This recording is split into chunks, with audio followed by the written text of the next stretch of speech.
का तोहफा ईद से पहले इत्तेहादी सरकार ने अवाम पर एक और पेट्रोल बम गिरा दिया। पेट्रोल की कीमत में 9 रुपये 66 पैसे फी लीटर इजाफा।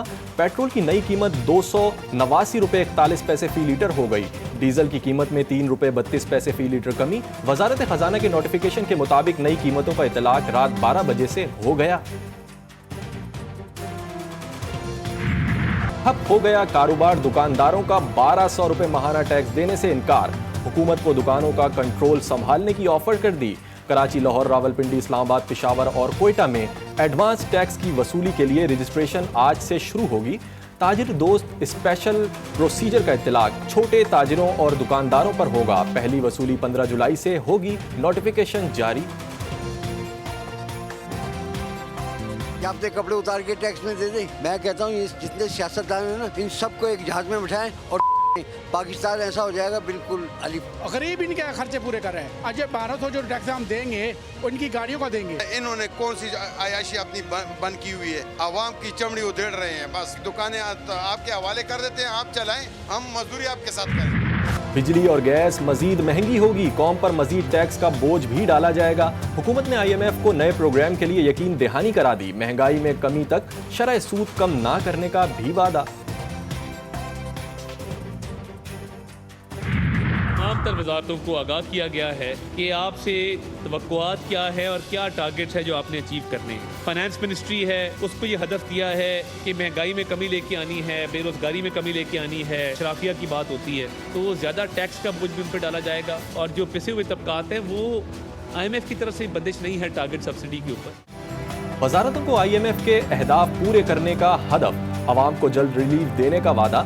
वजीर इत्तलात अता तारड़ कहते हैं वजारत खजाना को महंगाई और बेरोजगारी में कमी लाने का हदफ दिया। वजारत निजकारी को PIA की निजकारी और वजारत दाखिला को गैर कानूनी असलहे के खिलाफ क्रैकडाउन का टारगेट दिया गया।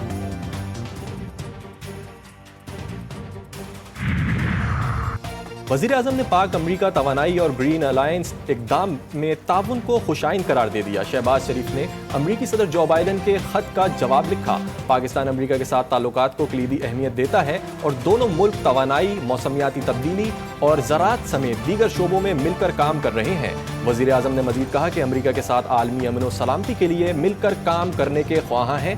खित्ते की तरक्की और खुशहाली के मुश्तरका हदफ के हुसूल के लिए भी मिलकर काम करना चाहते हैं।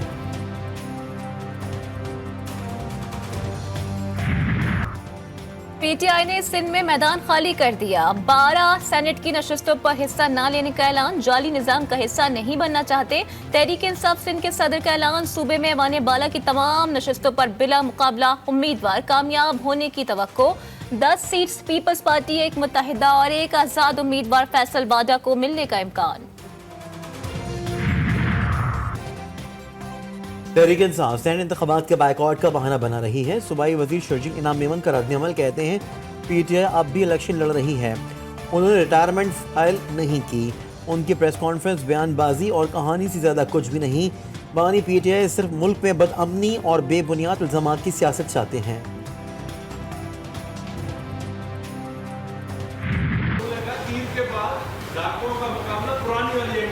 मतलब डाकुओं का मुकाबला डाकुओं से होगा ना।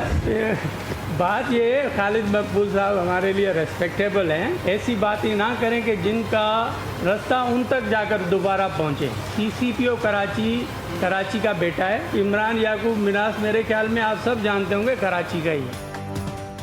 पुरानी MQM का मतलब डाकू सईद खैरी और ज़ियाल इंजार की। खालिद मकबूल सिद्दीकी पर तनकीद।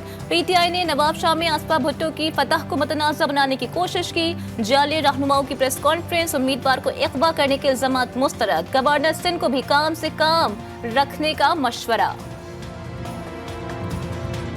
गवर्नर साहब का जो काम होता है अगर वो अपने काम तक ही महदूद रहे तो ज़्यादा अच्छा है। उनका काम ये नहीं है जो वो ये रोज़ाना कर रहे हैं। इस वक्त जजेस तो आलाकार बनते रहे हैं जिनकी वजह से शहीद जुल्फ़िकार अली भुट्टो की शहादत हुई है। जब दबाव जजों पर आता है तो फिर उनको दबाव सहने की अपने अंदर हिम्मत भी पैदा करनी चाहिए। नौकरियां बचाने के लिए सिर्फ ये कंप्रोमाइज़ भी नहीं करने चाहिए।